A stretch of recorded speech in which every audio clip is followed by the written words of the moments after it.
hiduplah tanahku, hiduplah negeriku, bangsaku, rakyatku semuanya. Bangunlah jiwanya, bangunlah badannya untuk Indonesia Raya. Indonesia Raya, merdeka, merdeka, tanahku, negeriku yang ku cinta. Indonesia Raya, merdeka, merdeka, hiduplah Indonesia Raya. Indonesia Raya, merdeka, merdeka, tanahku, negeriku yang ku cinta. Indonesia Raya, merdeka, merdeka, hiduplah Indonesia Raya. Kita ketahui bagaimana mungkin cara pernafasan, cara mengambil goroknya bagaimana, cara mengasah pisau bagaimana. Terus yang paling penting ketika mungkin nanti ada sapi, cara merobohkan sapi bagaimana. Ini merupakan metode-metode dalam penyembelihan hewan kurban yang mana terkadang kita kurang mengetahui. Tapi saya yakin panjenengan sebagian besar sudah mengetahui terkait masalah cara menyembelih sesuai dengan syariat Islam. Maka dari itu kami Juleha bekerjasama dengan HIPMI, bekerjasama dengan Kemenag, DKPP, ini merupakan suatu bentuk ikhtiar kita bagaimana metode-metode dalam penyembelihan hewan kurban ini bisa bukan hanya halal tapi dagingnya juga layak kita konsumsi. Karena Rasulullah Shallallahu Alaihi Wasallam memiliki perhatian khusus terhadap amalan sunnah ini.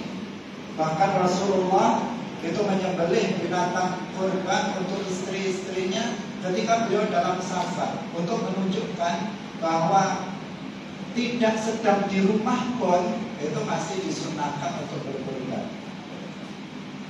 Sehingga para ulama mengatakan hukumnya adalah sunnah muakkadah. Alal kifayah artinya, alal kifayahnya dalam satu keluarga artinya dalam satu keluarga itu disunnahkan setiap tahun ada satu orang yang menyembelih binatang kurban. Apabila ada satu saja, apakah bapaknya, apakah ibunya, suaminya atau istrinya, atau anaknya yang pertama atau anaknya yang terakhir, satu saja yang sudah menyembelih binatang kurban, maka sunnah muakkadah sudah terlaksana untuk seluruh anggota keluarga. Yang mendapatkan pahala itu yang berkurban. Bukan berarti satu ekor kambing boleh untuk satu keluarga. Karena ada yang salah paham, oh berarti satu kambing cukup untuk satu keluarga. Nah, maksudnya sunnah muakkadah itu sudah terlaksana apabila salah satu dari anggota keluarga itu sudah ada yang berkorban. Tapi yang dapat pahala siapa? Yang berkorban. Kalau yang berkorban itu suami, maka yang dapat pahala suami. Tetapi yang lain nggak kena hukum makruh. Apabila yang misalnya yang berkorban itu anak yang pertama, maka yang dapat pahala anak yang pertama. Yang lain tidak kena hukum makruh sebab dalam satu keluarga itu sudah ada yang berkorban. Nanti kalau semuanya sudah berkorban, misalnya dalam satu keluarga semuanya sudah berkorban, tahun berikutnya bagaimana? Ya korban lagi, karena tetap sunnah salah satu dari anggota keluarga itu ada yang berkorban, misalnya bapaknya lagi yang berkorban atau istrinya lagi yang berkorban. Pokoknya dalam setiap tahun, saya ulangi lagi, pokoknya dalam setiap tahun dalam satu keluarga itu disunnahkan untuk berkorban. Kalau misalnya menyembelih untuk misalnya untuk seluruh, misalnya 7 orang kemudian menyembelih sapi untuk 7 anggota keluarga, maka itu lebih utama karena semuanya akan mendapatkan pahala karena sapi itu bisa mencukupi untuk 7 orang. Nah, ini mohon nanti disampaikan kepada masyarakat, disampaikan tentang masalah hukum ini. Biar setiap tahun itu ada yang kurban. Sebab sering kosong, kadang ada musola kosong, nggak ada ngapul, nggak ada sapi, kambing, bagian penyuluh untuk memberikan wawasan kepada masyarakat bahwa hukum berkorban itu sunnah muakkadah alal kifayah dalam satu keluarga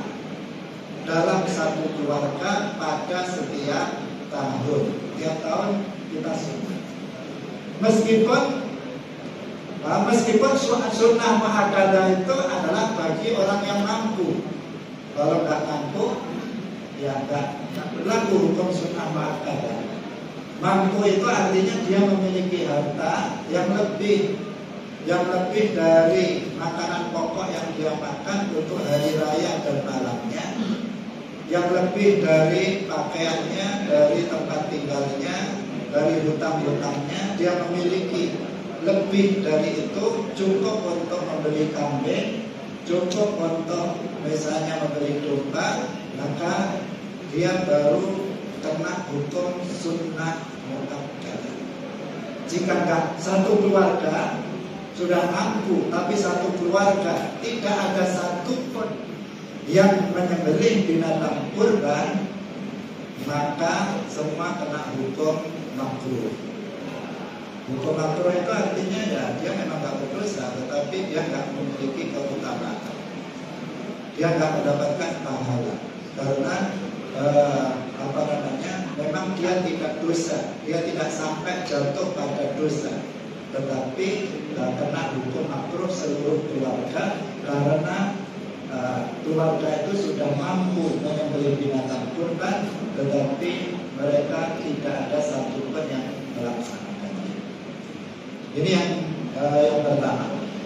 Ini tentang masalah kambing, karena ada sebagian masyarakat yang kemudian melihat bahwa melihat kambing Jawa pun dilihat ke sekolah korban, dan sekolah berarti kita korbankan. Kalau belum enggak, padahal kadang umurnya itu belum sampai 2 tahun.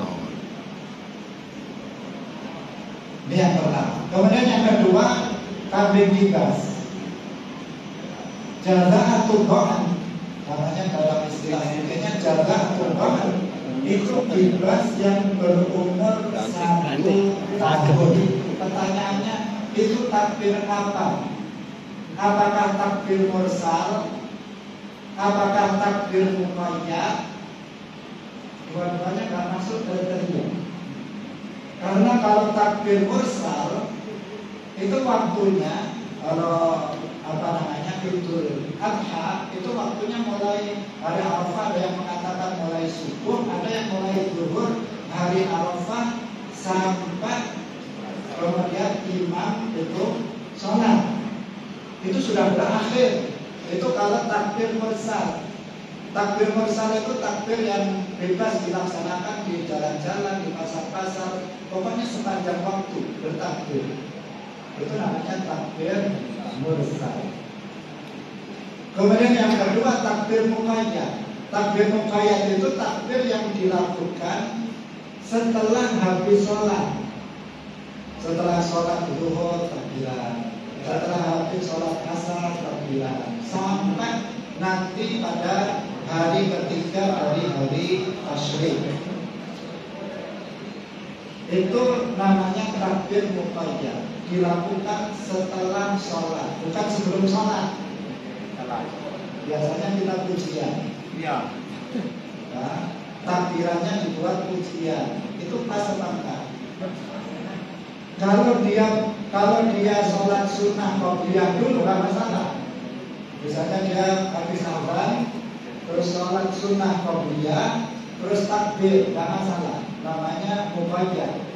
Karena Muqayyad itu takbir yang dilakukan habis sholat, baik sholat wajib ataupun sholat sunnah. Tapi kalau dia habis azan, nggak sholat, kemudian langsung Allahu Akbar, Allahu Akbar, itu nggak masuk mursal, nggak masuk muqayyad. Sekarang kalau takbiran sebelum menyembelih kurban, itu masuk apa ya? Nggak masuk kemana-mana. Nggak masuk kemana-mana. Dia bukan muqayyad karena nggak habis sholat. Dia bukan mursal karena waktunya sudah habis, kan binatang kurban disembelih habis sholat Idul Fitri, Idul Adha. Jadi bukan muqayyad, bukan mursal. Karena itu meskipun ini sulit, ini tradisi pelan-pelan. Nanti kalau jangan langsung tegur kiai kampung mungkin jadi masalah. Tetapi aslinya, dan ini sudah disampaikan oleh di PCNO, aslinya nggak ada takbir seperti itu. Menyembelih itu disunahkan bertakbir, cukup mengatakan Allahu Akbar. Jadi Bismillahirrahmanirrahim, Allahu Akbar, membaca sholawat, kemudian membaca doa, cukup. Jadi takbirnya itu membaca Allahu Akbar, bukan Allahu Akbar, Allahu Akbar, rame-rame lagi, rame-rame.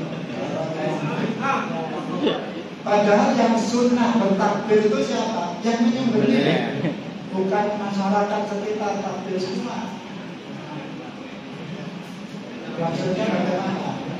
Kalau yang menyembelih kebetulan jenengan sendiri, monggo dirubah. Kalau yang menyembelih panjenengan piyambak, monggo dirubah tradisi seperti itu karena itu nggak masuk kepada amalan amalan takbir mursal atau takbir muqayyad, nggak masuk sama sekali. Jangan mau takbir aja kalau masa nggak boleh. Semuanya itu ada aturannya. Semuanya itu ada posisi. Kebaikan itu harus dilakukan sesuai dengan ketentuan syara. Sesuatu yang baik tapi dilakukan tidak sesuai dengan ketentuan syara, jadinya nggak baik. Ini tali kuku atau tali simpul. Sampai kang sini, dan kang sini, ya. Ini bentar. 1, kalau saya dapat 2, 3 apa? 2 jarum. Masuk ke bawah. Dimasukkan ke bawah, bukan ke atas. Ya, ini ada tadi loh.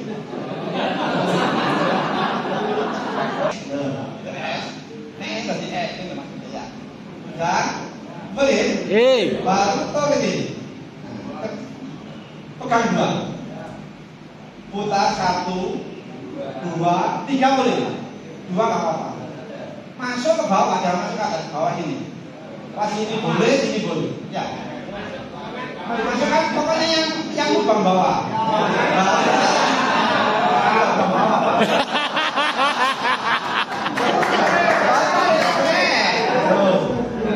Ya.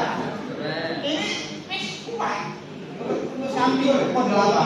Nah, ini yang dipakai. Dibuka kaki mudah. Dibuka kaki mudah lah. Ini nanti untuk tali kaki kalau memang sapinya besar. Untuk tali kaki yang kiri, ya, atau tali kepala mudah. Kalau, bos. Lagi.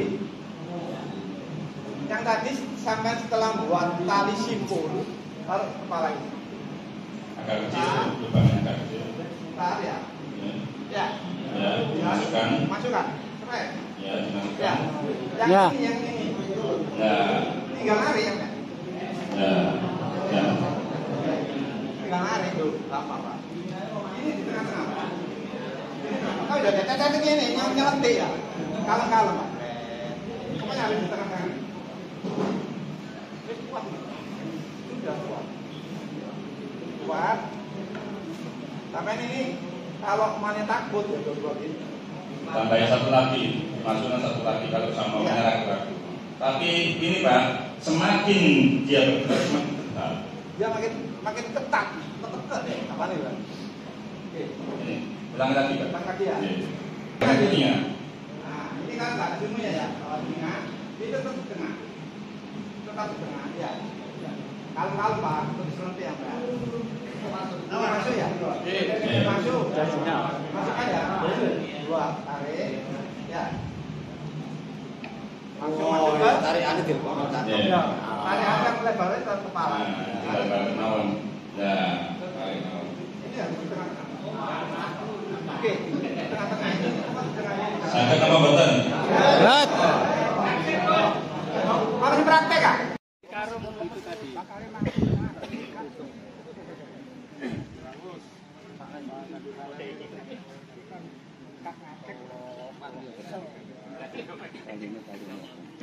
Tali nilon. Oh, caranya.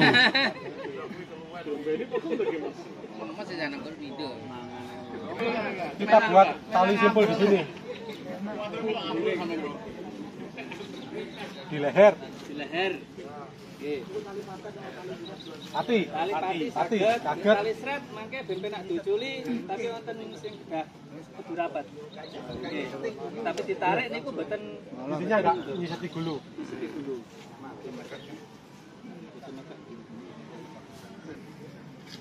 ada simpul di sebelah di kiri Karena kita merebahkan Ke kiri. ke arah kiri. otomatis ke kiri, merebahkan benak belaya ke kulon.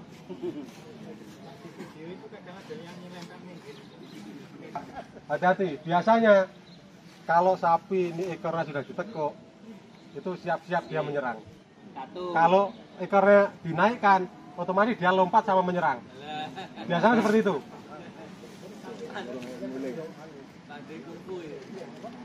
Pandai kungfu sapinya. Nggih.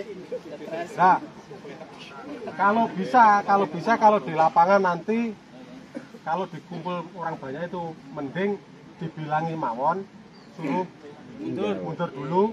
Nanti kalau sudah rebah, baru sudah ditali aman, baru nggak apa-apa kita berkumpul. Seperti ini. Kalem, terus kalem. Gelut Kalem. Kalem. Enak iki.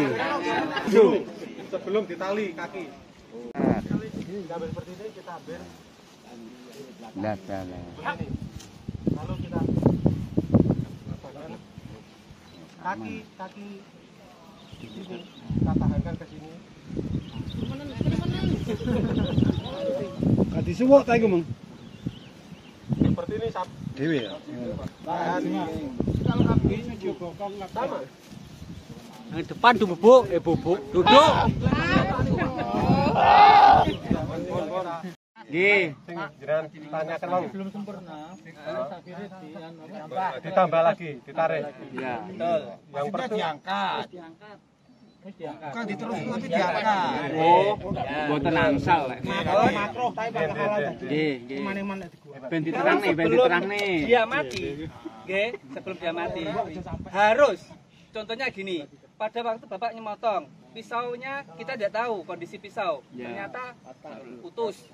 Nah, fauron bahasanya. Fauron langsung seketika. Nah, makanya kalau Juliha itu harus memiliki lebih dari satu pisau. Ngoten. Nah, jadi tidak apa-apa. Selama dia belum sempurna putusannya uratnya dan dia belum mati, fauron langsung. Itu ada sebab karena putus pisaunya, tapi tidak putus. Loh, itu saya gurungi. Nah, itu apa-apa. Makanya Nah, itu kan ada sebab putus. Berarti ganti. Nah, ini Untuk kan enggak. secara halal untuk menghalalkan suatu hewan, makanya di situ kita jangan main-main. Satu, nah itu kambing, kalau ayam harganya berapa? Kalau sapi juga berapa? Nah makanya banyak sekali di pasaran, ya maaf ya Nyun Sewu, biasanya itu untuk unggas. Betul. Nah mereka ternyata temennya ada yang kasih tahu, Mas belum putus. Oh iya silakan langsung sel.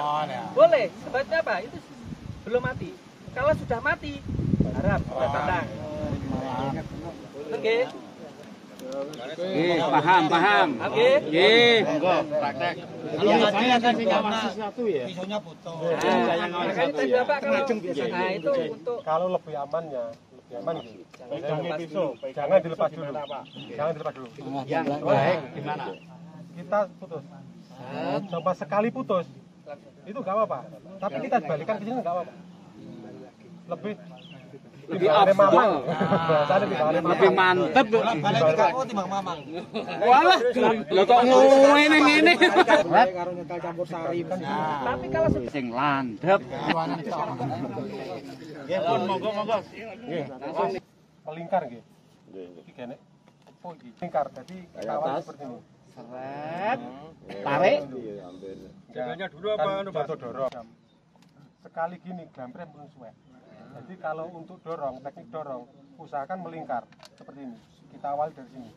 Melingkar dulu. Berarti dasar dari dulu gambar dulu bukan ya? Enggak ada lingkar. Kekuatan ada di 4 jari. Seperti ini. Ngenek lengan ora, Pak? Tetap. Kita ambil yang bawah. Tetap seperti ini. Kalau masih ragu, kita balikan. Rata-rata ya efektif tarik apa dorong?